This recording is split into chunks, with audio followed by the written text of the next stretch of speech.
Updating your profile details on Uber Eats is a straightforward process. Follow these steps to quickly make changes to your account information.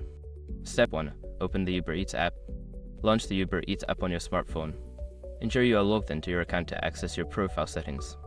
Step 2. Go to Account Settings. Tap on the profile icon or the menu icon, usually located in the bottom right corner. From the menu, select Account to access your account settings. Step 3. Select Profile.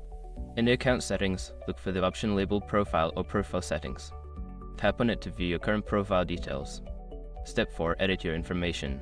Choose the specific details you want to update, such as your name, phone number, or delivery address. Make the necessary changes and ensure all information is accurate. Step 5. Save changes. After updating your profile details, look for a Save or Update button at the bottom of the screen. Tap it to confirm your changes and ensure they are applied to your account. Now you have successfully updated your profile details on Uber Eats. If you need to make further changes in the future, just follow these steps again.